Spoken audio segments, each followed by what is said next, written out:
all yours, Dan. All right. Let me welcome everyone to the Inland Wetlands Commission meeting of Monday, September 19th. Will the secretary take the roll, please? Yes, Mr. Chairman. Mr. Stepanek? Here. Miss Jameson here. Miss Kirby? Here. Mr. Perkins? He's here. Yeah. Here. Okay, Miss Bernali? Miss Present. Bernali? Okay. Present. Thank you. Mr. Sillo? I don't think he is. Absent. No. Miss Woike? Here. Miss Sanford? Here. And Miss Owsley? Here. Thank Good. you.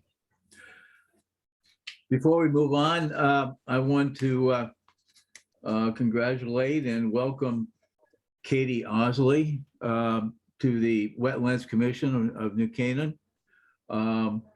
Katie will be joining us as an alternate commissioner at this time. Katie has had considerable experience in various commissions and boards in town. And for you, those out there that are not familiar with them, let me give you a couple here. She's co-founder and treasurer of Planet New Canaan.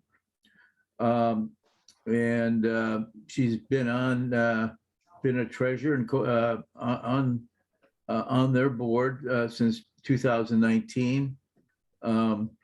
She is a past commissioner of the Parks and Recreation Commission of New Canaan.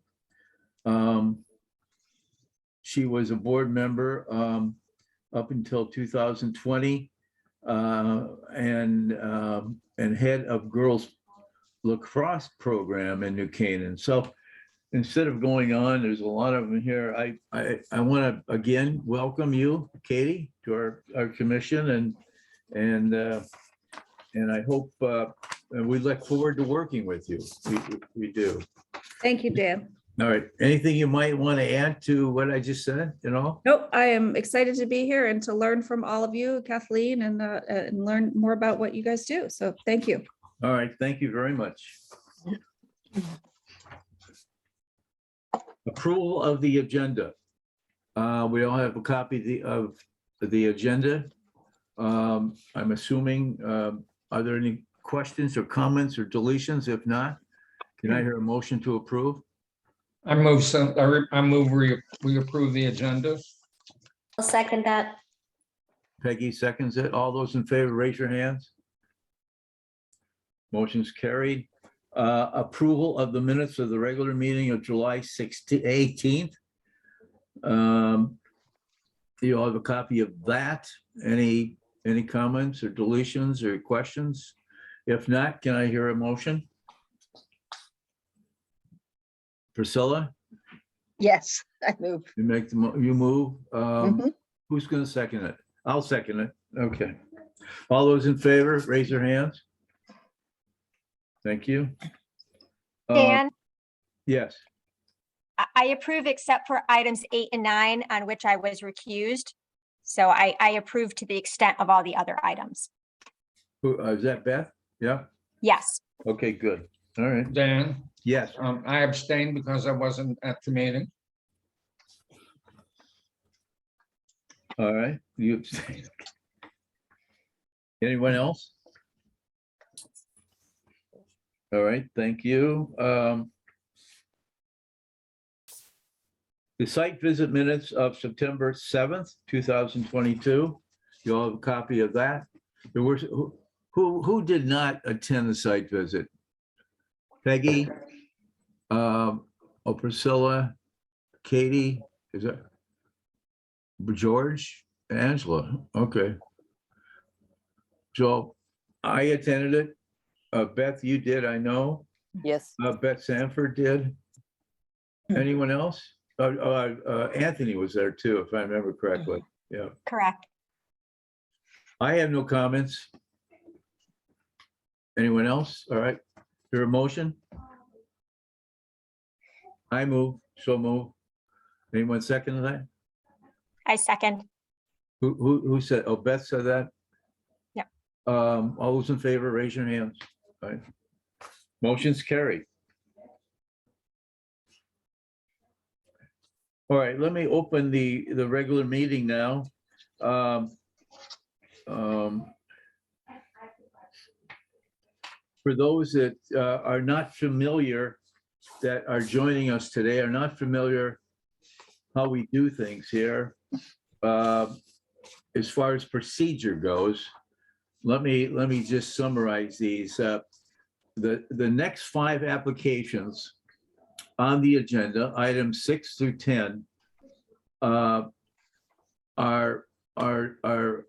accepted only tonight, and there will be no discussions or presentations, okay? And let me just quickly summarize or itemize the 5 applications that we're receiving tonight. One is application number 22-23-2007, Ponus Ridge Bridge, Town of New Canaan. Number 7 on here, application number 22-23-08, 386 Weed Street. Number 8, application number 22-23-09, 188 Adams Lane. Number 9, application number 22-23-10, and that is 677 South Avenue, Town of New Canaan. And the final one is application number 22-23-11, 7 and 23 Hill Street. All we're doing tonight is we want to schedule a site visit prior to our October 17th meeting. So the date that we have tentatively have picked out for a site visit is October 12th. That's a Wednesday. So we need to take a vote on that and see how many people will be present. We need at least a quorum, which would be 4 people. How many people can be present for a site visit on October 12th? George, Beth Brunelli, Not, I'm sorry, did you say can or cannot? can. I can. Well, let's see. Okay. So we'll go again. Beth Brunelli, George Perkins, Katie, Beth Sanford, and Priscilla. So we have a quorum. Okay. And I will try to make it, but I'm afraid I can't commit today. I can't make it, but I will go by myself. Okay. Okay. So the site visit for those 5 applications has now been set for October 12th. Okay. And the agenda for these site visits will be posted on the town website in the next few days. So if anyone's interested, please check the town website and you'll find the agenda for the site visit.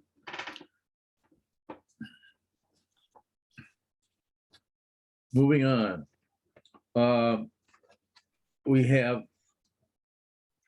3 applications. I'd like to open the next sequence here as for 3 public hearings. Okay, and they all will be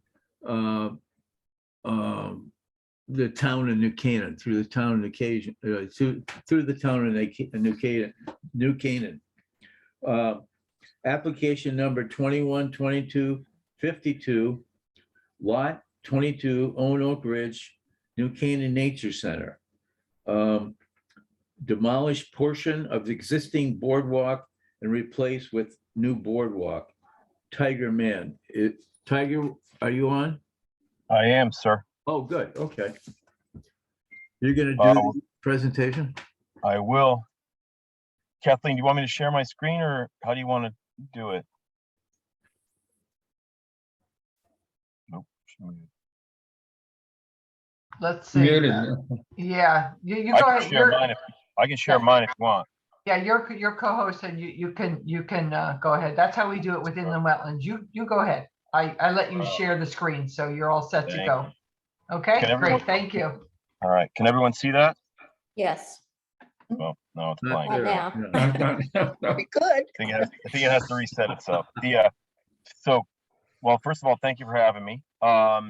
This is the first of 3 applications that we have. This is for the Nature Center itself. The Nature Center had a previous permit that was completed for 5 sections of boardwalk. This is the last section of boardwalk right now that they want to repair or replace, I should say. It's in the farthest northwest corner of the park itself. If you look at this map, this is only one of the 2 parcels of the Nature Center. The second southern parcel is down here at the bottom of the page. To the right of the page, this is the church. And then here at the bottom of the page would be the visitor center, the driveway coming in, the goat barn, maple shack, what have you. So in the upper northwest corner of the park is where this boardwalk exists. And the Nature Center would like to remove and replace it. To give you an idea of exactly where it is in the extent of it all. Again, it's in the upper corner. It's approximately 150 to 200 feet long. Again, this will be a same type of construction that they had received the approval for previously.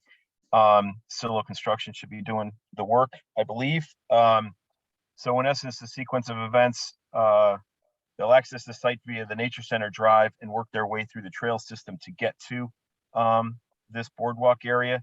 They'll deliver a dumpster and all the lumber and the diamond piers, since this boardwalk will be put on diamond piers as well. They seem to be working this type of system. A diamond pier has been working very well for the Nature Center, and then also at Bristow for the work that the town had been doing there. They'll install erosion and sediment control where necessary, start the demo and work basically 50-foot sections at a time, remove the debris by hand, install 2 diamond piers every 10 feet. Transport the lumber by hand. As you can imagine, the majority of the work, since it's coming via trail, there isn't that much access. 4x4 posts to hold the diamond piers, and then work their way through placing the decking, and then clean up all the debris when they're done. Shouldn't take them much more than a week to 2 weeks to do the work, and there should be very, very minimal disturbance, since the diamond piers in essence sit on the ground. Rebar is driven through it to give it stability, and so there is very limited, if any, alteration or disturbance to the wetlands themselves. Again, like I mentioned, this is probably I would call it phase 2, but the 6th section of boardwalk that they're doing. I don't know if anybody has any questions about the nature of the work itself. Sorry. Tigers, George Perkins. When do you plan to start this? As soon as possible. I'm actually a little bit behind. We wanted to be heard in July, and I forgot to get the postings out to the neighbors, so that was my mistake. So as soon as possible, they'd like to come out here and do the work. So this is- Beth? Yeah, Beth Sanford? Yes, Tiger, this is Beth Sanford. Just where are you planning on putting the dumpster to The collect the dumpster materials? will be in the parking lot. It won't be coming near the site. They'll be bringing everything in and out. Okay, thank you. You're welcome. I have a question. Sure. It seems like it's so far in the top corner there, it won't affect the school groups and the preschool and their walks and everything. Is No, it far, it's not. it's far This is- away? Yeah, this is actually a Nature Center sponsored project. It'll Okay. be funded by the Nature Center, and it's fully promoted by the Nature Center. The town, since we own the land, I have Right. to be the agent presenting, but it's fully supported by the Nature Center, both in its concept and financially. Okay, perfect. Thank you. Thank you. Anyone else? This is Angela Jameson, Tiger. So you successfully installed 5 sections already of boardwalk Mhm. across wetlands in the Nature Center. Were the things that you have learned about the best way of doing this to minimize disturbance of wetlands that you're going to implement in this next stage? Yes, in speaking with the contractor, Silo Construction, they did learn it through the process, but they have a very nice process going forward. Specifically, most of it is all done manually, labor-wise, so there's no equipment, and that tends to be the larger disturbing factor. But they said that the last sections went in very well, very easily, without any disturbance, with very minimal disturbance. So they were pleased with all of that work. So nothing came up that would Nothing cause nothing them per to do se. something differently this time? No, nothing per se. When I was speaking with them, that it's basically the exact same sequence of events that we had previous. Tiger, this is maybe not part of what you're going to do, but when we were there, there's a lot of algae on the pond. Can that be removed in any way? On the pond? Yeah. It can be. I think that they had been doing certain things where they had actually gone out and removed some algae previously, the nature center themselves. The pond right now is under design with Keith Simpson Associates for dredging. Okay. And we're hoping to bring that to you. I'm hoping to have the design done this winter, get it funded through the town bodies through this budget cycle. So funding will be in fiscal 24, July of fiscal 24, and come to the commission sometime in April, May for a permit for a July start. Okay. At that point, hopefully that'll help some of the algae, since I think the sediment is now, the pond is getting shallower and shallower. It's getting hotter and hotter. I think that's one of the problems we're having. Any other questions? Dan, can I just say a few words? Kathleen Holland, for the record, just to follow up on what Tiger relayed per the Angel's question. I've been out numerous times to do inspections of the installation that they've done thus far, and it's remarkable. It really looks terrific. These diamond piers that they've been installing along the route of the wetter area have actually performed exactly how they are designed to perform, and the contractor even initiated additional diamond piers, so that was helpful to really limit the disturbance to the wetlands.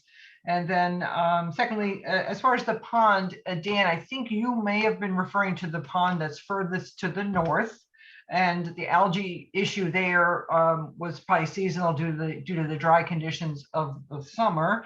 And Tiger, I believe, is talking about something that's called the Kiwanis Pond. So that will be a project down the line, and we're looking forward to reviewing that one as well. Thank you. Thanks, Kathleen. Since this is a public hearing, is there anyone in the public that has any questions of Tiger? I forgot to mention, if someone does have a question, I guess you raise your hand on the, I'm going to go down the list now and see if anyone does have any questions, but I'm not seeing any hands raised on the, hold on just a minute. Let me just get through the, there's 21 folks on the call. Okay, very good. We have no questions that I am seeing here. All right, so what we'll do is before we make any decisions, we're going to hear all of these applications, 12, 13, and 14.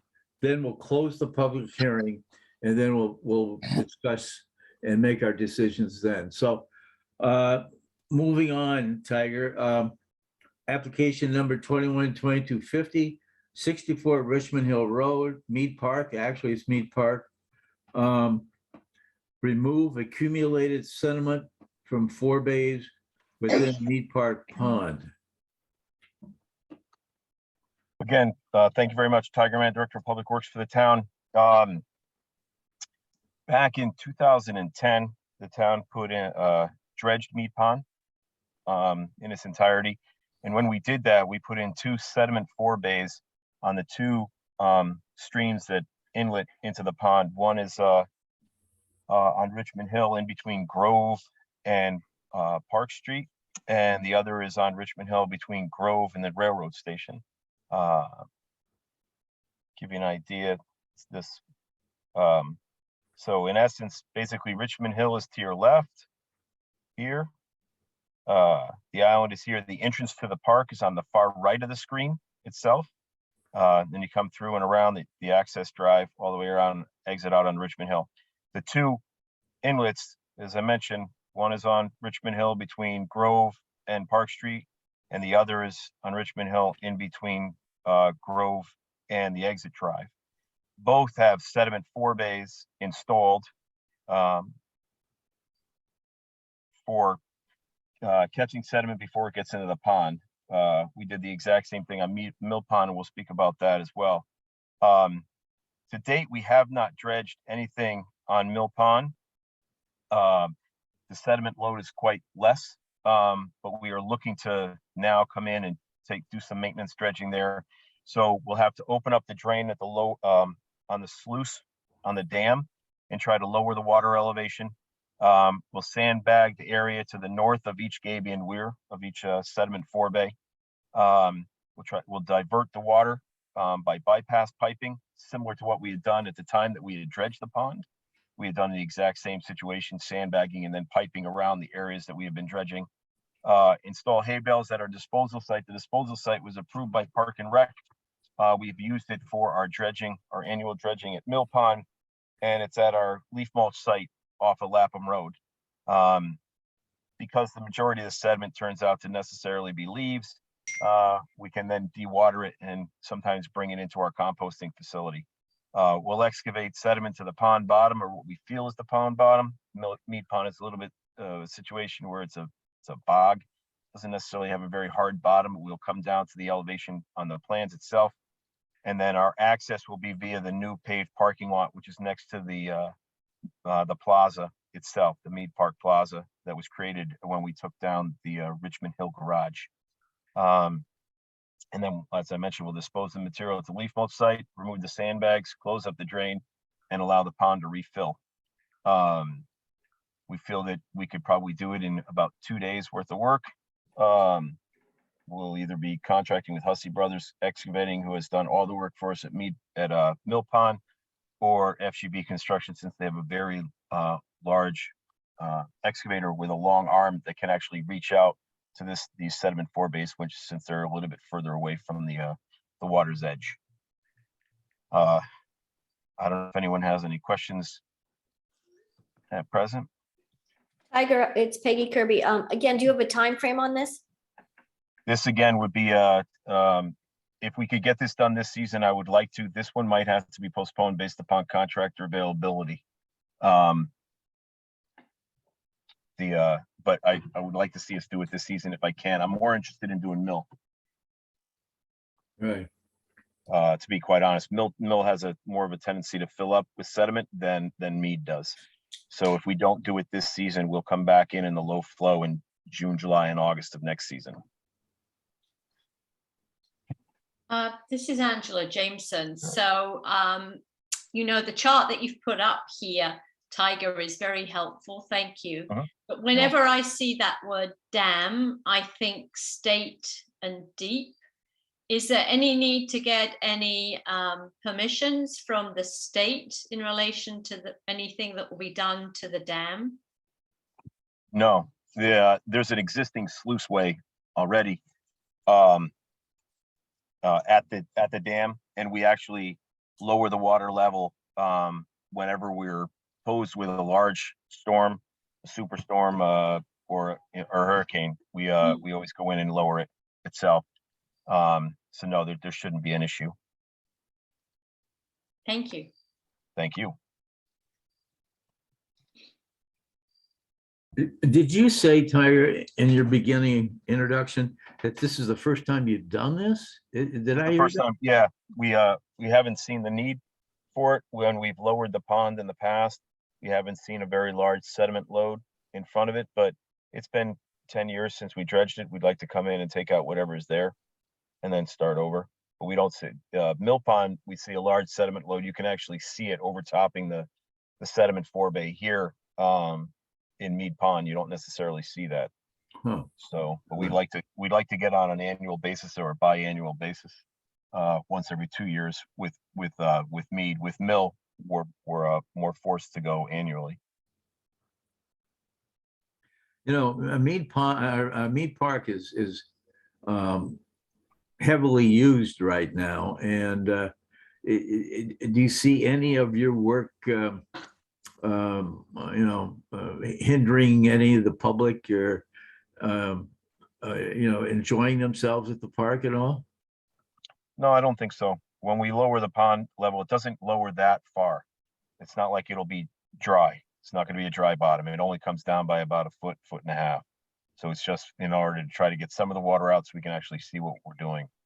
But it should not affect anyone's enjoyment of the pond itself. Okay. And again, we might not necessarily do it this season. We might look to do it next summer. Necessarily, people are away in July, and we have a nice window of a couple of days to get it done. Anyone else? Again, this is a public hearing. Is there anyone in the audience that may want to ask Tiger a question on this or have any comments? I'm going to check right now, Dan, see if we have any hands raised. I do not believe we do. Nope, I do not see anyone, Dan. Dan, while I have your attention, I think you intended perhaps to seat Beth Sanford for Anthony Sillo, who's absent tonight. So Beth can be seated if you wish to do so as a regular member. Yes, I do. I do want to do that. Yeah. So Beth, will you substitute for Anthony? Sure, I'll do my best. Thank you.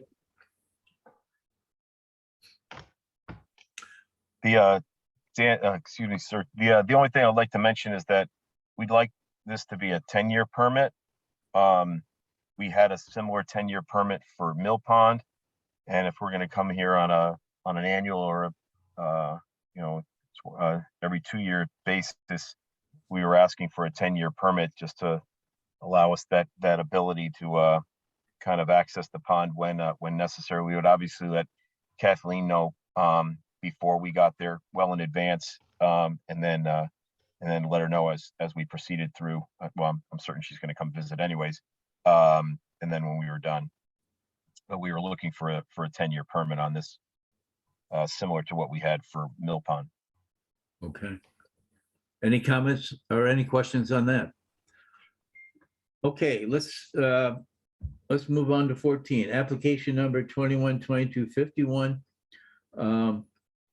Tom New Canaan, lot 616 East Avenue, remove sediment from forebay within Mill Pond. Tiger Man. All right, again, thank you very much, Tiger Man, Director of Public Works. This is basically a continuation or a new permit. We had an existing permit for 10 years that was granted by the commission that expired in September of 21. So in essence, we're back through to the next year, the next time we could do the work.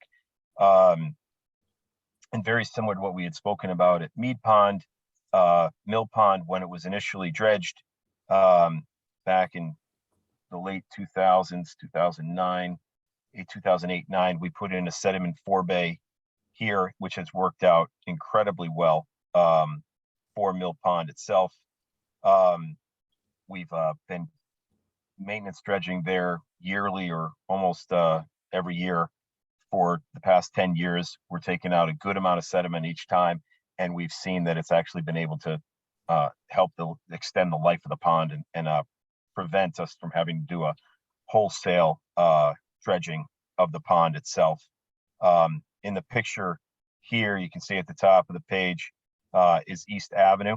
Okay, Millport is to the left. The river itself, the 5 Mile River, comes in under the bridge at East Avenue, and then it comes into our very large sediment forebay with an island somewhat splitting the sediment forebay itself. Water flows down to the end over the dam and down the 5 Mile River and continues down into Norwalk. So very similar to what we talked about at Mead Pond, we would open the drain. There's a drain, a low flow drain at the dam itself. The existing water elevation here we know is at 191.75, and the existing depth of the pond bottom is about 184, 185, and the pipe through the dam is at about 188. So we'd lower the water volume by about 3 to 4 feet.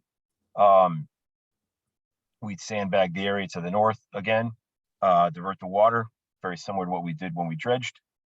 Initially, install hay bales at our disposal site at the leaf mulch pile, excavate down to the existing pond bottom. Mill has a very solid pond bottom. We know exactly where it is. And then we would access this area through the paved access road off of Millport Avenue that leads through the parklet itself. It leads exactly straight down into the sediment forebay. So it was designed very, very nicely by the engineer at the time. And then we would excavate the material, dispose of it at the leaf mulch site, and clean up as we went back. Excuse me. Sorry about that. And then clean up on our way out. We've done this, as I said, multiple times in the past. We've taken out anywhere from 500 yards of sediment to a little bit beyond that. Hussey Brothers has done the work each year for us, and Laney Construction has done the hauling. The team has worked very, very well. They work with a team of our town staff as well from the highway department, and it's been very minimal disturbance of the area. Takes us a couple, 3 days to get everything done, and we're in and we're out. And again, we can save the life of the pond and save $1 million worth of dredging, which is basically the cost of this. 1.1 million, I think, was the cost at the time that we did it back in 2009. So I don't know if anyone has any questions about this application. I do. Sure. Priscilla Wojcicki, when do Yeah. you expect this to happen? When do you plan This, to hope to I would happen? like to- within the next month, I would like to have this done. Great. Contract is available. Both contractors are available. We have quotes from them, and we would like to see this done. Again, I wanted to be here in July, and it was my fault that we weren't here in July, so we were going to be doing this in August. I just I didn't put out the notice to the residents, and at that point in time, we had to withhold the application until this month. Thank you. Thank you. Tiger, does a lot of the sediment come from 123 when they plow the roads or I forget the name of the street south of that, but is a lot of that sediment from snow and ice and salt and things like that, or is it coming down the 5 Mile River? Or It's all coming down the 5 Mile River. We haven't used sand. We haven't used sand in our de-icing work in over 15 years. So we've been straight salt for about 15 years now. It's worked out really, really well. So the initial sediment that we took out of here was a sand-based and leaf-based. Everything we've been taking out of late is all leaves. So what we have is everyone living up and down the 5 Mile blows their leaves out of the back of their lawn into the 5 Mile River, and it all flushes downstream. So the majority of it is just layer upon layer of leaves themselves. We've been trying to reach out to each one. That's one of the reasons why we have leaf pickup in and around this area, so that people don't. We ask them to bring it to the curbside instead of blowing it out the back down the hillside. But during leaf season, if you travel up East Avenue, you'll see a lot of people starting to push their leaves down into the 5 Mile, and it all winds up in the sediment forebay. Wow. Yeah. Well, This is Angela Jameson, Tiger. I have two questions. Hmm. So let's start with the first. So you say that you want to do this one before Mead Pond. Is that because the sediment is just thicker? Maybe you could just comment on that. Absolutely. We have a history here that we know that we've got to get into this pond at least once every 2 years. Yeah. Mead Pond, we don't have that. We can actually see the sediment as it starts to overtop. And we have at times reached over the sediment forebay as far as we can reach to pull anything that it might have overtopped the sediment forebay. So we know at this point in time, we're reaching capacity on the sediment forebay and we'd like to have it cleaned. Right, thank you. And then my second question is, when I visited the site, there was a huge colony of geese there. Now, I guess they are busy migrating as we speak, but to what extent do they, A, contribute to any of the problems that you have with Mill Pond? And B, will they in any way be affected by the work you're going to do? They don't necessarily, they haven't affected the pond itself. I mean, they're there, you know, they're, when we're doing our water testing, we found our, you know, our E. coli levels a little bit high. Some of that can be from the geese itself, you know, it's difficult to differentiate between, you know, the waste stream itself, but we have seen higher E. coli levels in Mill Pond and on the 5 Mile River itself. Some of that might be from human habitation, but the majority of it, I think, is from animals. Geese, you know, geese are one of them. As far as they don't necessarily are that disturbed by it, they stand there and watch. To be perfectly honest with you. You know, they move around when they have to if they need to move out of the way of a truck, but you know, they just move out of the way, and they'll inhabit the entire parklet and watch as everyone's working and move through their day. We do have a, you know, resident population of geese that don't necessarily migrate, and they just kind of fly to different areas of town throughout the winter, but they haven't seemed to be affected in the past. Right. Well, certainly when I was there, they didn't want to get out the way. No, they don't. It's their park. They think it's their park. Anyone else? Kathleen, do you have any comments?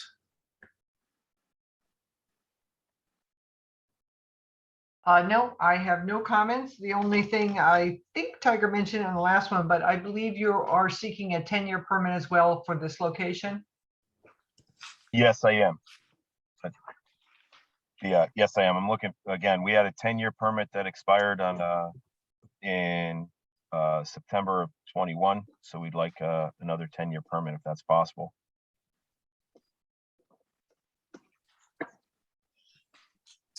This is a public hearing. Anyone from the audience? Would you like to ask a question or make a comment?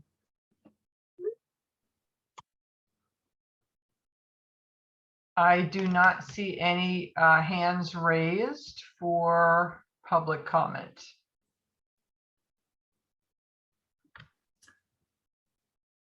All right, before I close the public hearing, are there any other questions or comments about any of the three before we close it? So once we close it, then we'll make a decision on each one of the applications. All right, I'm going to close the public hearing. Let's take it from the top again. Application number 212252, New Canaan Nature Center, Town of New Canaan, demolish portion of existing boardwalk and replace with new boardwalk. And one point of order for the public hearing, do you, would you ask someone to make a motion first and a second to close the public hearing? Oh, we didn't? Okay. Yeah, Yeah. I move. Go ahead. Peggy, go ahead. Peggy, you gonna make the motion? Sorry, I forgot I was muted. I'll move to close the public hearing. And I'll Second. second it. All those in favor, raise your hands. Motion's carried. Going back to number 12, anyone want to make a motion? I will. Who's doing that? Priscilla? Priscilla? Okay, I'll second. George is seconding it. Can I have raise of hands? All those in favor? Motion's carried, Tiger, on that one. Number 12. Thank you. Application number 212250. Remove accumulated sediment from 4 bays within Mead Park Pond. Can I hear a motion? I'll So move moved. to approve and add that it be a 10-year permit. Peggy made the motion, including a 10-year permit. Who's seconding it? George? I'll second.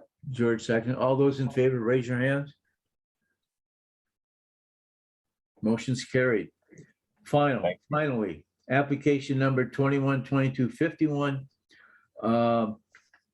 lot 616 East Avenue, Mill Pond. Remove sediment and forebay within Mill Pond. I'll move that. I'll move that. Priscilla, all right. I'll second. Beth, Can I just say, I would like to suggest that we state clearly that we're giving a permit for 10 years. 10 years permit. Yes. All those in favor, raise your hands. All motion's carried. Thank you very much, Tiger. Thank you very much. I appreciate it. Thanks, Tiger. Thanks, Kathleen, very much.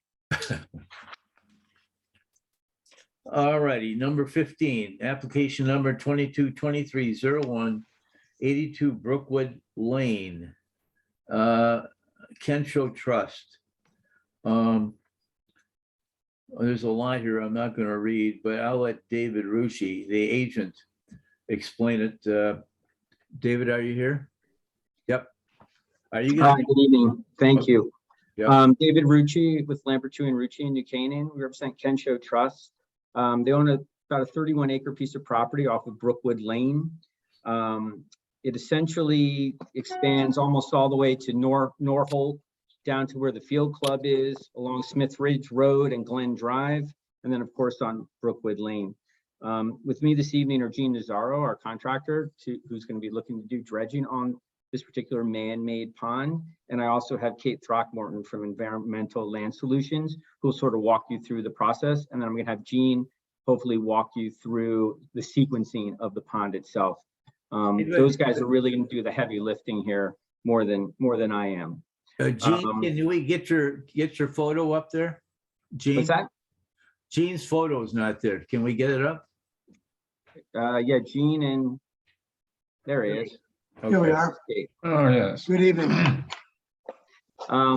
So right now on the property, I know a lot of you are there already. We have 2 single-family residences. There's a pool. There's various outbuildings along there, and then there's this man-made pond. It's about 14,000 square feet. I think when Kathleen was out there, she mentioned, we couldn't tell either, that it may not have ever been dredged, at least not anything that Kathleen had remembered coming through her offices. And it's very shallow. It's only about 1 to 3 feet in depth. The new owner of the property is really interested in keeping this pond really just the way it is. He's not really planning anything other than a couple outbuildings, which you've seen on the application. But other than that, he just wants to clean it up and bring it back to life again. The plan is to dredge about 1,250 square feet of cubic yards of fill. It's going to stay on the property. There's plenty of area for that to be moved to. And we're hoping to eventually get it to about 3 to 6 feet in depth, maybe as much as 8 feet at a particular time. But let me have Kate Throckmorton take over now, so she can walk you through, the specifics of how we're going to do it, where we're going to do it, and then we'll have Gene talk about the dredging itself and the sequencing. I know those two are much more familiar with this type of application than I am. So if I can turn over to Kate, and I think she's going to share her screen as well with y'all. Thank you. Yes. Hi, good afternoon, good evening. Kate Throckmorton for the record, licensed landscape architect with Environmental Land Solutions. I will share my screen and kind of run you through the paper part that David started on, the overview of the site. As Dave said, this is roughly a little more than a 31-acre site off of Brookwood Lane. The access, let's see, I'm going to move this over just a little bit. The driveway comes off of Brookwood Lane. The property is rectangular, running north to south. Primary residence in the upper central area. The property forms kind of a gentle valley. In this survey, what is highlighted in green is the wetland areas and the pond, which is the subject site where we're going to be dredging. Most of the property is wooded, and there's a gentle, it's fairly gentle and generally drains from the right-hand side of the screen down to the left.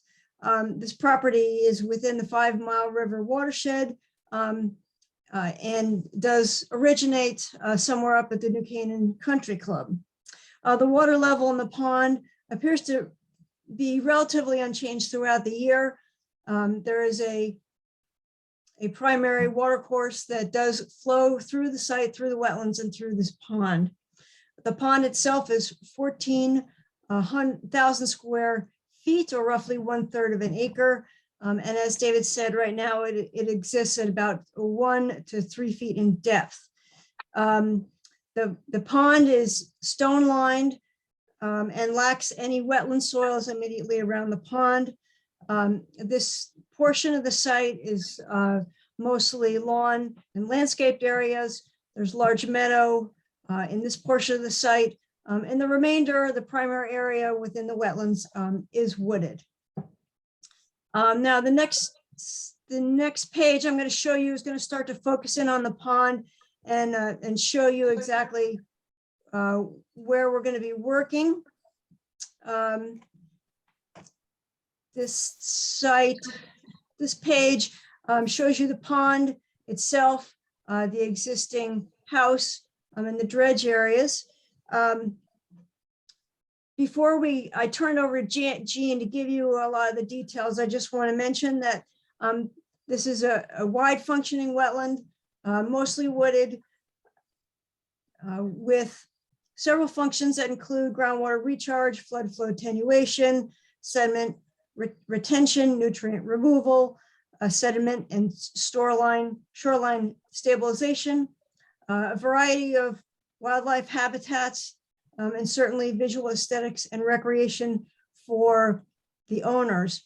There is a list of specific items that we're seeking activity for, primarily to dredge this pond, which is central to the property, but a lot of little small minor improvements that are associated with that. I'm going to go quickly through them, and then Jean can get you into the mechanics of how the pond will be dredged. Number one, there's going to be a new forebay configured as the water course comes into the pond. Right now, there is a kind of strangely configured forebay that is not working. So Jean's going to reconfigure that to prolong the health and the purpose of this dredging for the pond. There is, between this new forebay and the pond, there's a very narrow channel, only about 2 feet in width, that's stone lined. That's going to be reconstructed. Some of it is falling into the channel and impeding flow. So that's going to be slightly widened and stabilized with the existing stones that are there. We are going to repair an existing footbridge that is here, just a pedestrian footbridge for access just to the north of the pond.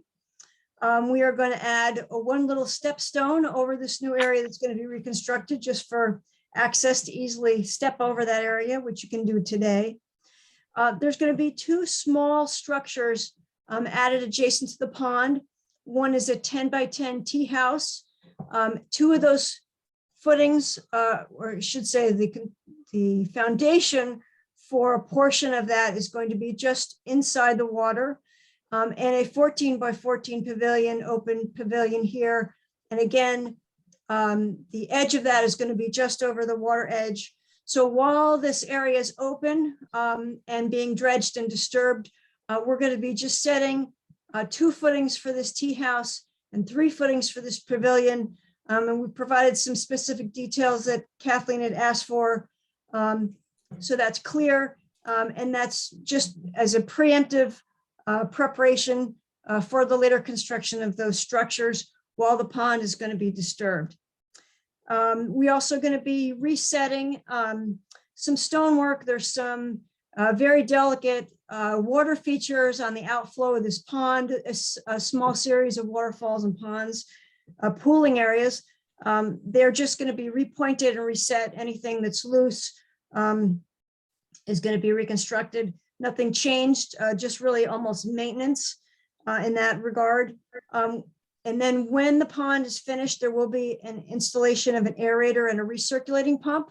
So we're going to be providing an electrical service from one of the garages to do that, and also to provide electricity to this tea house. I've also provided a landscaping plan to replant this area where the forebay is going to be disturbed. So that's going to be replanted in trees and shrubs, which will create a reduction in lawn area near the pond, and certainly increase habitat at the site and at the immediate area of the pond.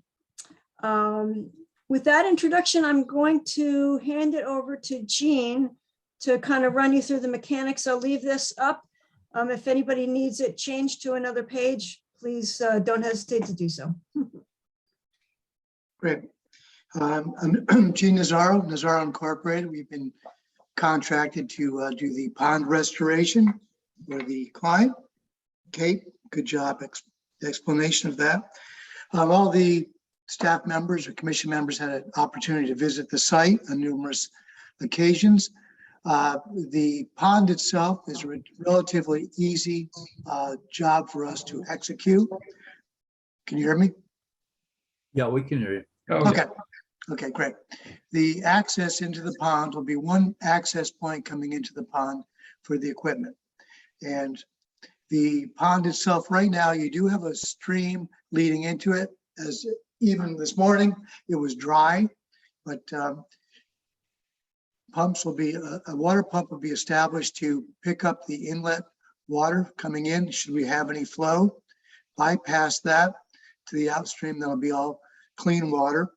Any of the, then the well points will be set up within the pond itself to handle any of the water that's in the pond.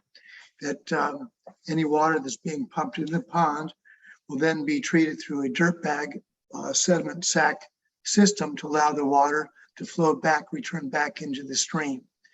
The stone wall that surrounds the pond now appears to be in very good condition. However, should we find it necessary to do some repointing or mortar work to replace any disturbed stones, that's certainly should be part of the process. The material that gets dredged from the pond will access the pond from here, come into the pond. The actual machine will reach into the pond. It'll be a long reach excavator with 60 feet of reach, maybe one, maybe two machines. Prior to all the activity of removing the sediment from the pond, there's a good gravel road right now. It's probably at least 12 feet wide, good solid base, all the material down to the proposed spoil area. Right now, the area itself slopes nicely down. There's a low spot in here, all in the uplands area, to strip the existing topsoil. Of course, put the sediment erosion control measures in place first, the siltation fence, strip the topsoil, build a berm, if you will, to contain the spoils from the pond, haul the material down. There's ample room for all the material to come out of there. Allow this material to dry, machine grade that, and then regrade the slope with the existing topsoil that's there. Basically, it's going to go from the western portion here, going to the east. It'll be totally unnoticeable when it's completed. And of course, seed and mulch at the end of the process. The intent is to use this as a meadow and let it maintain as a meadow. The actual construction of the footings to go into the pond will be very shallow in depth. You'd get down to the frost line below the pond, which would be 3.5 feet. We'll use what's called a Bigfoot footing. It's basically a preformed concrete plastic form that's set into the base of the pond, filled with concrete. The riser of that will either be a sonotube filled with concrete, or the client actually has some black locust cake that he wants to incorporate and use that as a natural appearance below that. Actually, you won't even see the timber, supporting timber, because it's being cantilevered. The deck will be cantilevered slightly over that, hiding the actual support system. Within the pond, we're going to have off the shoulder of the the area will have a small pump basin that'll be subsurface with a cover over that. And there'll be an inlet gravity feed pipe into the pump pit.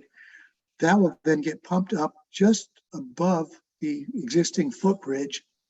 And with that being said, there'll be a baffle box installed so the flow of the pond being pumped, the pumped water will be completely dissipated and having probably twin 4-inch pipes exiting that, allowing the water to flow out in a very natural form. So it's not going to be rushing out of it. Going back to Kate's point, the forebay needs to be constructed in here in this area. Right now, there was an intent, there was a berm that was built with a really kind of curious concrete head wall in weir that serves no function or purpose at the moment, because below that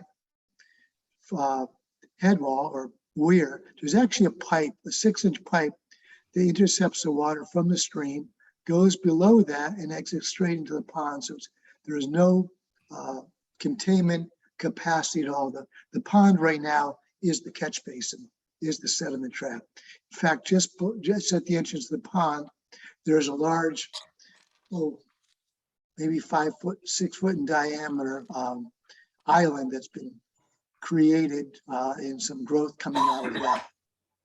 The actual stream leading into that, right now the sides have been compromised where the rocks have been pushed in from frost. Some areas there's very little opening or passageway for the water to flow. The idea is to use the actual same rock that's there, so it has a nice patina rock. Reuse that, repurpose that rock, build a forebay with some consideration to the trees surrounding that, not to disturb the root system of that, and have it be an effective area that in the future, should there sediment be accumulated in there, that can be done either with a small machine or by hand. It's not a large area to be disturbed. I would suggest perhaps a small miniature mini excavator to handle that. The tree work, there's a little bit of tree work that needs to be done for the tea house. No trees will be removed in that, just limbed up to access the construction of that, and so it's not hitting on the roof line. As Kate had mentioned, there's a power source either coming from this building or from the existing pool equipment. There's ample power supply. The power supply will be used to power the recirculation pump, as well as an aerator within the pond and the tea house and pavilion. From that, in the lower area, there's some really unique pools that are set below this. Only one of them has a couple of rocks have been disturbed over the years from basic lack of maintenance. They need to be reset and just re-cemented in place. The ideal situation, everything remains on site. It's good. The pond needs it. There's really very shallow water in that now. As far as an aerator to be put in the pond, that will be a subsurface aerator, just a bubbler, if you will, maybe 1 or 2 pods, depending upon what's the most effective area to research, to add oxygen to the water. And again, that will find a home. There's a little duck house, where it used to be a duck house in here, that may be reconstructed. The owner likes the fact that reconstructing that and having it be where it is now. It's in pretty much disrepair at the moment. And I'd be glad to answer any questions, should you have any, about the sequence and what needs to be done and how we're going to approach the project. Jean, it's Peggy Kirby, my own view. Oh, Peggy. How long do you foresee this project taking? The pond itself is probably, if you take the material out of the pond, it's a 2-week process, giving ourselves the opportunity, 10 days or 2 weeks in an area. I'd call it 2 weeks. The actual tea house construction or base will be part of the pond construction. Going into this time here, I'd say 2. If I prefer to have 3 weeks of time, give me a safe buffer to complete the work. The actual excavation, backfill, the power lines, that's will require some inspections from the building department and all of that. So that really will be, all the actual pond activity be 2 to 3 weeks at the most. And then the other activity will be in conjunction with the building department and scheduling with them for inspections, because it's all And- secondary power. And the equipment, again, that you're gonna need to take down that little footbridge and then rebuild that, I guess you called it a head wall. Yes, What would that be? What kind of The- equipment? And would that come in the same route for as the dredging equipment would come in? yes, they'll carry in the same, all the equipment access, good question, all this equipment access will come through here, up and Okay. around. And then the activity will take place in the lawn area itself, which Kate has some plantings plans to reestablish that area. The actual footbridge, I mean, that's again, either by hand or a small mini excavator. The same with the trenching. No large equipment is required for that. A medium-sized machine will be used to construct the forebay. The long reach excavator is primarily for the pond. Another machine will be used to strip and stockpile the topsoil as the material is being hauled down here, which will be an off-road articulated dump truck, be hauled in here. And as it's being dumped, this stuff, the material needs to be handled and placed as it's coming in, as it's being received. Okay, and then that little stream that you want to widen, I guess you call it a stream. Yep. That you want to widen, is that going to be done by hand or is that going to be done with a machine too? And how wide are you going to make that? Good question. A lot of handwork, probably a mini excavator, which is a small machine. The width of it right now is probably from a foot to 6 inches. I would say the overall width of that stream should be about 2 feet finished width inside.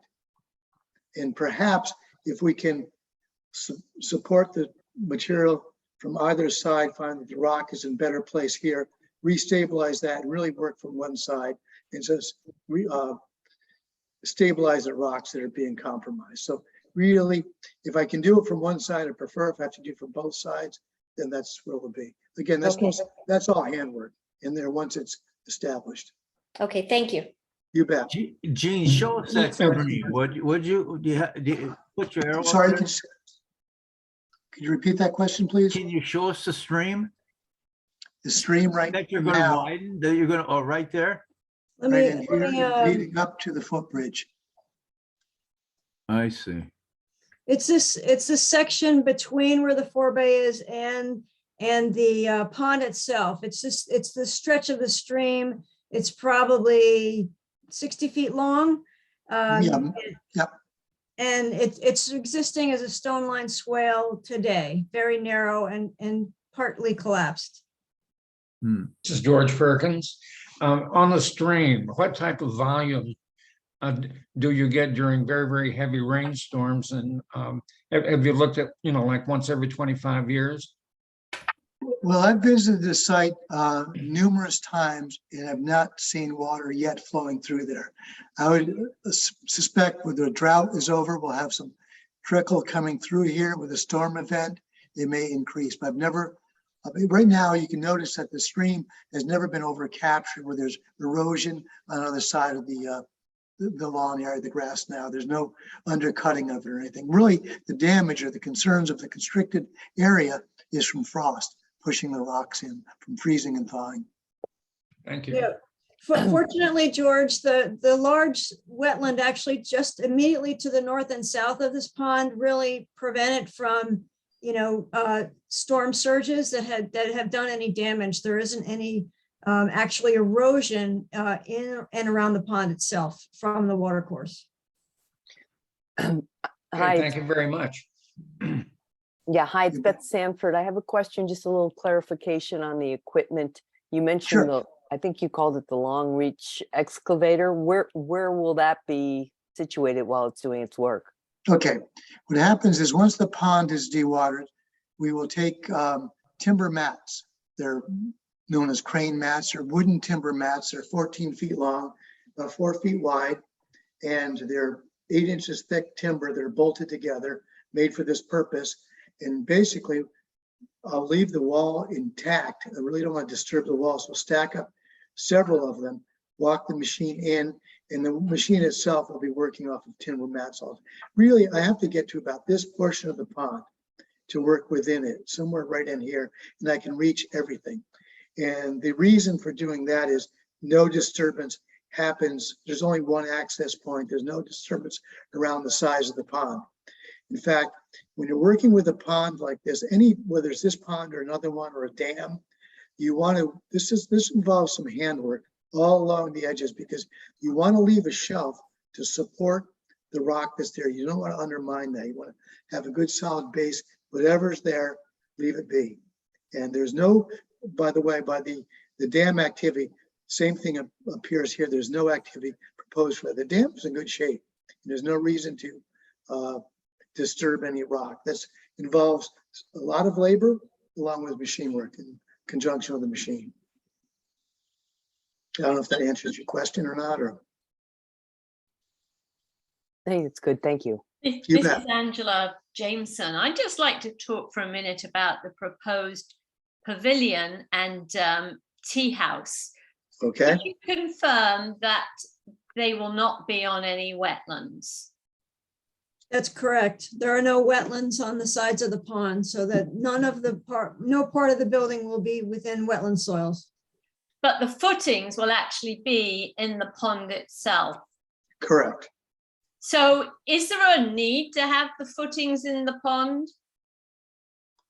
Yes, I think from the aesthetics point of view, to have it there, I think it'll be so much nicer having it there. It'd be just like building a small dock. If you had a rowboat and you wanted to build a dock, it'd be the same purpose of that. So will that have any impact on the pond per se and its function as a water course, Kate?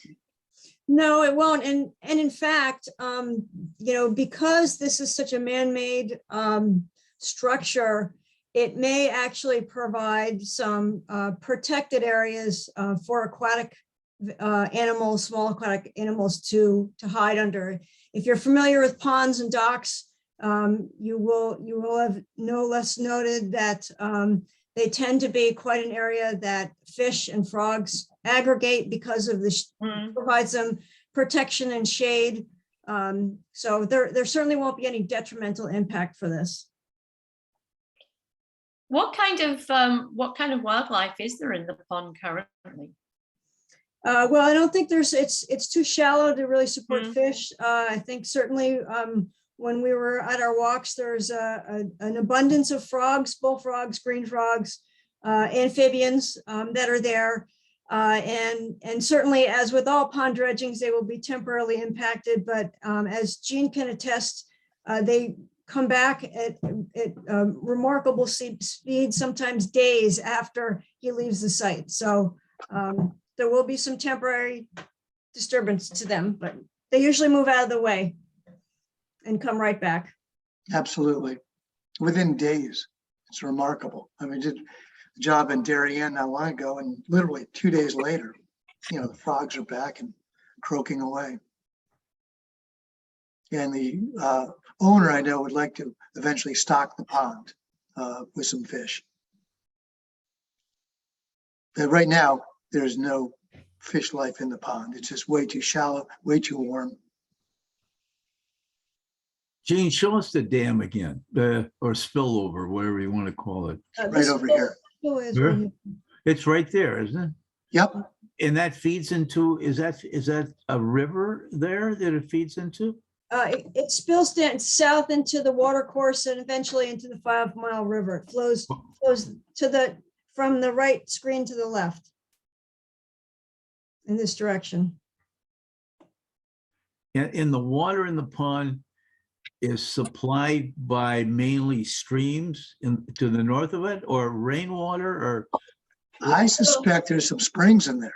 I think right Spring? now that there's spring activity within the pond, but I think there's so much sediment and overburden on the springs that they're not doing their thing. They can't fill that pond. But it's rather interesting that the pond, like Kate said earlier, every time I've been to the site, the water elevation, even with our drought, hasn't dropped that significantly. It's not. It's at the spillway. It's not coming over the spillway now. but it's not down by much, maybe a foot. Hmm. Which is really kind of amazing because everything's dried up.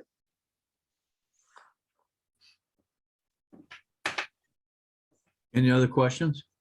Commissioner Brunelli for the record.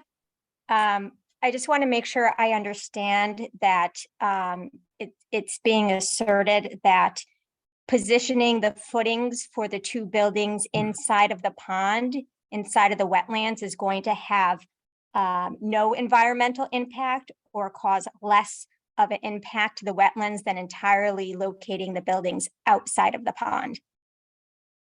Correct, Kate? So that right now the pond is silted in, and the buildings are requesting to be just about a 3-foot overhang over the pond.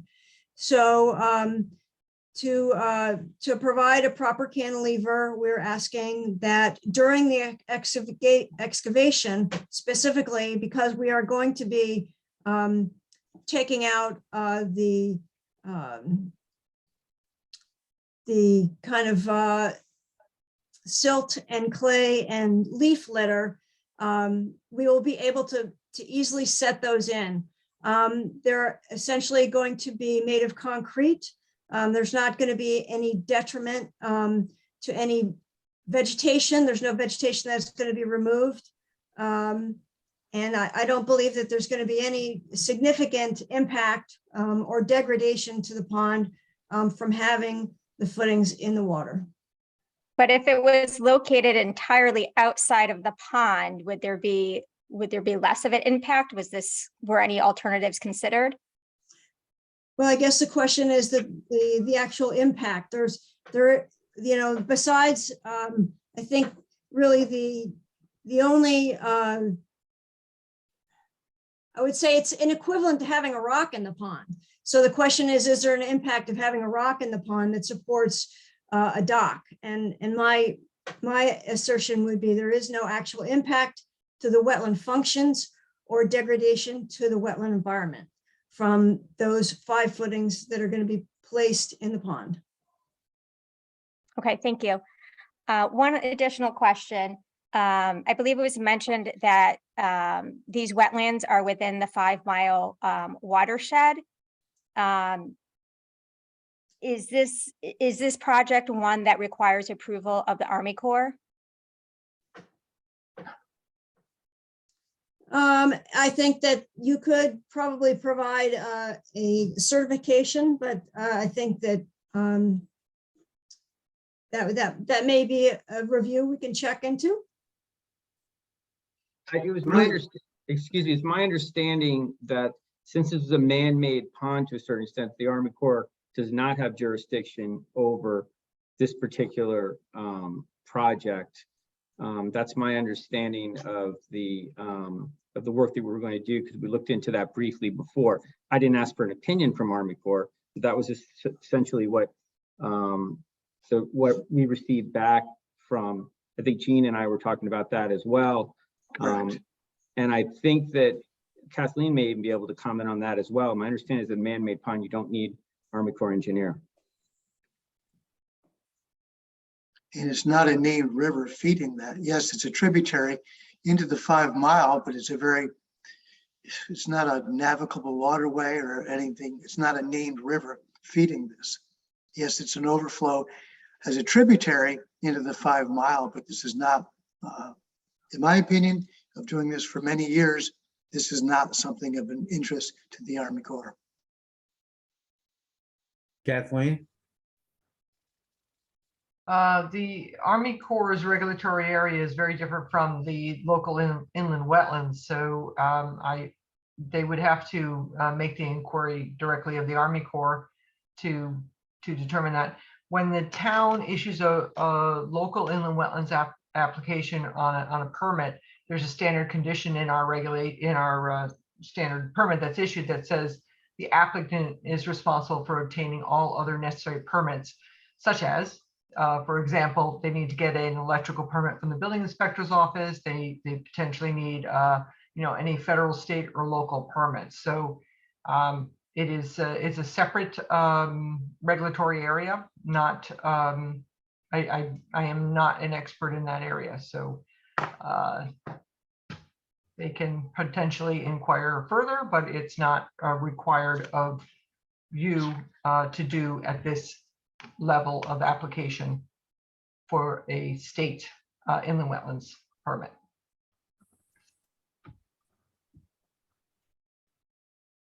Again, we're not constructing or expanding the pond beyond its original limits right now. It's just a restoration of the existing conditions as the sediments, much like, Tiger was working on trying to maintain the sediment from flowing into the pond. It's just, if you don't do anything about it, they fill up and turn into a swamp, basically. And that's where this one is heading. But the way it's defined where the rock wall runs is totally a man-made pond from many, many years ago. And it's just been neglected.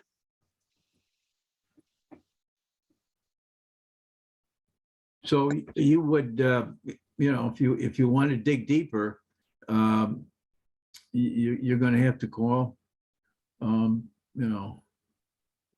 Army Corps. To me, we've never run across that question, as far as I know. Should the Army Corps take a look at this? Certainly for dams and things like that, they have to. Well, Kathleen, it's not, if it's I- not if really I- our responsibility to do that. From my Right. understanding, that's right. up was to just the gonna- applicant and I was just going to clarify that, and I agree with Ms. Kirby that it's separate. It's a separate matter from this commission's oversight. Correct, and it is somewhat, identified as a standard condition, again, putting it on the onus of the applicant to apply for all other necessary permits, whether it's state, federal, or local. So it's covered to some degree, but it is the applicant's responsibility to go forward and obtain any other necessary permits.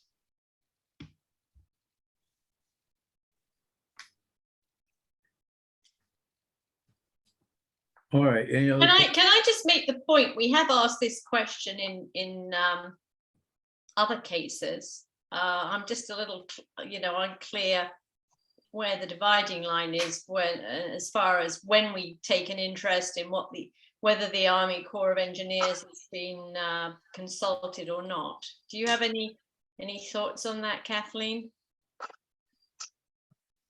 No, I'll try to find the section in the regulations, but it is a standard condition in your wetlands permit that again doesn't require, it's just a statement that says that it's the applicant's responsibility to obtain all other necessary permits. You have sole jurisdiction over the activity in the wetlands. That's the limit of your Right, but we've had applications in the past where we have taken quite an interest in whether the Army Corps of Engineers has been consulted and where they clearly, did have some jurisdiction, exactly what their conclusions were. There's typically no I'll use Silver Mine Pond as an example over on the Silver Mine River. The applicant for that large dredging project, which is currently underway just south of Huckleberry Hill Road, they applied initially to local inland wetlands, went through the process, I'm going to say last summer. Mm-hmm. And then they on their own proceeded through the Department of Environmental Protection, the Army Corps review, the fisheries review, totally separate from us. They don't even have to notify us, but that's how their process rolled out. So your regulations only require you to opine on the local inland wetlands activity and everything related to that activity, and not necessarily opine on whether or not they need other permits. It's the applicant's responsibility to obtain those permits. So your permit only begins and ends with the wetland activity, the local activity. So David, it might be to your benefit to check this out. Yeah, I mean, yeah, if we're fortunate enough, obviously, to get approval this evening, that will obviously be our next step, is to make sure that this is not going to be an issue with Army Corps of Engineers. I mean, obviously, we want to do everything right. I can tell you that this homeowner and applicant, that's the only thing he's ever said to me, is to make sure we do everything right. So Yes. that's not going to be a problem on our end. Okay. Anything else? Any other comments? The only thing that I would say, just to answer Ms. Brunelli's question, is by putting the pilings into the pond, I think we are going to be providing, more interest and activity within the water that is there now, the pond there now. And I think the fact that, it's not unlike putting a dock in or something of that nature, and it will hopefully provide additional habitat and activity in the pond itself. And we're fortunate enough that, where these buildings are going to begin with, there is not even in a wetland to begin with. So, this is something that we certainly do want to have for these buildings, because we think it's going to make it look aesthetically more pleasing, these buildings. Not only that, and also, we're going to be creating more of a habitat, which honestly, from an aquatic perspective, really doesn't exist right now, based on how much silt is in the pond. That's all I have. Thank you very much.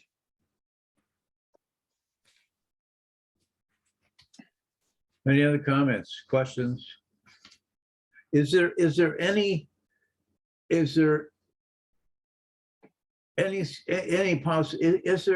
sediment going downstream? Currently, or with the proposed activity? Currently, right now. Not to my knowledge, I've not noticed it, no. Yeah. That's coming off the pond, going over the spillway, going downstream. And those spillways, I mean, if you look at the small pools below the spillway, boy, there's minimal amount of sediment in those. Yeah. Again, to clean those out, it's literally with a hand shovel. They're so small. There's no machine activity there. In fact, that would be a disturbance to do that with equipment. Yeah. An unnecessary disturbance. There's no gain for that at all.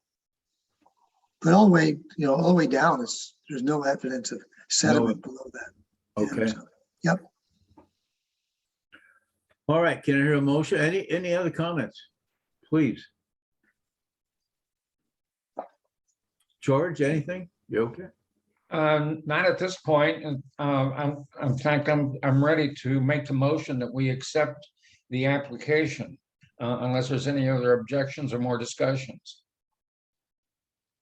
Why don't you go ahead?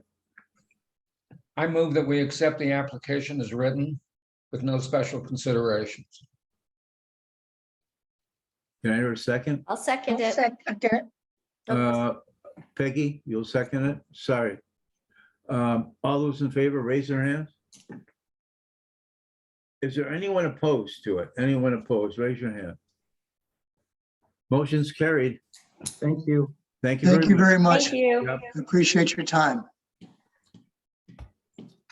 Thank you very much. That was a good presentation. I liked it. Yep. Thank you. Yep.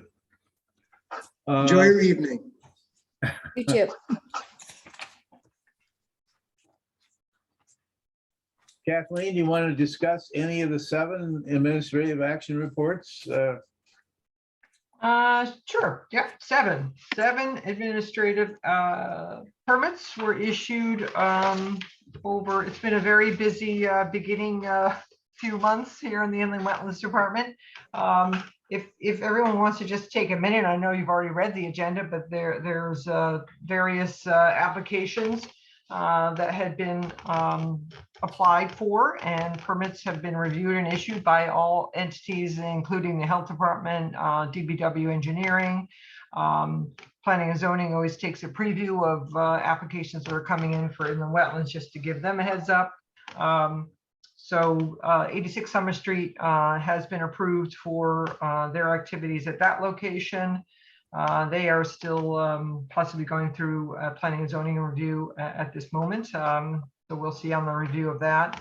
152 Wahackney Road is a demolition and new construction of, I always am very detailed in my description, so you can read the lengthy description at that location.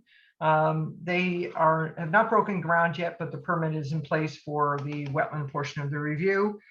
372 Brushy Ridge, that activity actually was granted probably in July, end of July. As you know, we didn't have an August meeting, so that project is underway and going well. 200 Mill Road is actually a reconstruction of a access bridge for these folks to get to their property in Wilton. So their primary permit is actually being issued from the municipality of Wilton. No activities are in wetlands per se in New Canaan. However, they have some activity in the upland review area. That particular location is a bit of an emergency in that the homeowner does not have access to the property without the bridge, because they have restricted the bridge to fuel trucks and heavier vehicles. So Wilton and myself were both working on that application, and they have not started yet, but I believe they'll be underway as soon as they finalize items with the town of Wilton.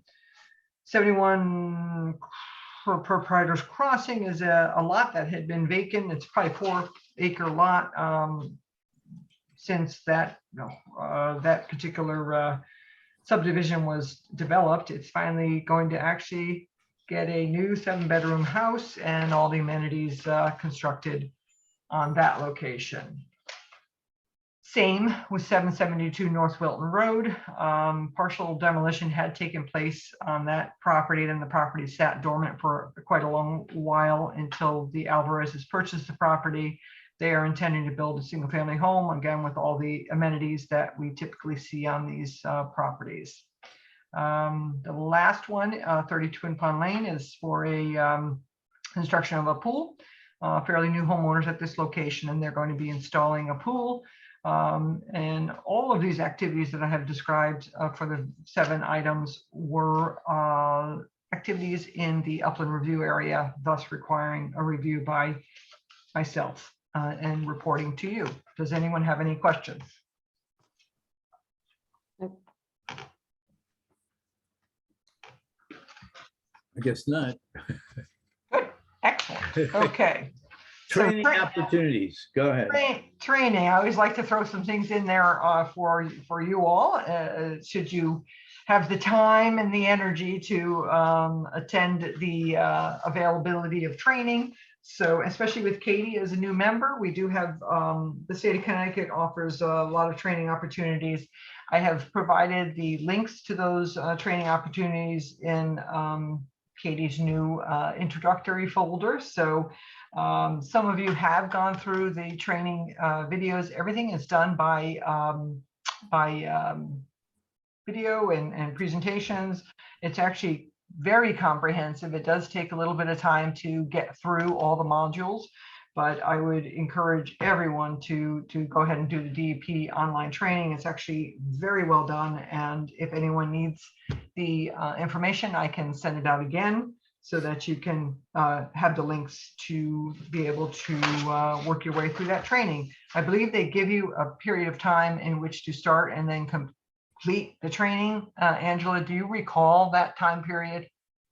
I think it's 90 days from memory. And I started it, but I have to tell you, I didn't get very far. Just don't have the time to devote right now, but maybe in a few months' time. I mean, I think it's a pity that they don't give you a bit longer. Well, the training is very comprehensive and does take some time. And I would encourage anybody that takes it to take notes as a cheat sheet. You know, the questions are not difficult, but there's a lot involved. So just, you know, if you're going to take it, take your time. In fact, I'm thinking of taking it again if I can just audit it. I don't know, is that possible, Kathleen? Yes, you absolutely can do that. And we failed to mention there are little quizzes at the end of each segment, but you can do it. So Okay. do take notes. I mean, I took it during the downtime in COVID. I took it again just to refresh myself, and there's so many nuances to the statutes that we are charged with upholding that it's really good to be knowledgeable and familiar with the terminology and the various things that are presented throughout the presentation modules. The other one I wanted to mention to you is we did get a save the date for the Connecticut Association of Conservation and the Wetland Commissioners. That is, they are telling us at the moment they are planning on meeting live event in North Haven. It's a association that's actually quite good. They do a lot of training. Prior to COVID, we used to go pretty much annually, a group of us to these presentations, and I always come away still learning things, 3 decades later. So there's always something to learn. So again, just want to throw it out there. I'll continue to follow up with any additional information that I receive. And again, the town of New Canaan will pay for whatever the application fee is on those training opportunities. should It's someone not wish to only attend. good training, Kathleen, but you meet a lot of your peers from various communities there, and they have different ways of doing things, and just in personal, informal discussions with these people, you learn something, you learn a lot. Yeah. Kathleen, I don't think you mentioned the save the date as what the date is. What are we looking at? I thought I put it on the agenda, Saturday, October 29th, 2020. Yeah, there it is. Oh, I see. Yeah. That's what they have most recently sent to us. So I don't have any other information than that on that particular matter, but hopefully, fingers crossed, they'll continue to, or maybe they'll have a Zoom option. I don't know, but I will certainly let you know as I get it. What we normally do is go up in the morning, and I see they're having it at North Haven. They used to have it up by Middlebury. Yeah, it's a little closer. It's much closer. And it's called, this is Kakiwik, right? Kakiwik, yeah. Correct. It's very interesting, and they have a little like a little trade show there. They have places where they demonstrate and certain things, sell certain things for the climate and for the environment, and it's a very nice place. I like it. I liked it. I'll give it a thumbs up. Yeah. Any other comments? Any other questions? Anything else? All right. Well, thank you very much. We'll adjourn right now, and we'll see you on October 17th. Okay. Thank you. Thanks, right, everyone. thank you. Thank Good night. you, Bye. Katie. Everybody.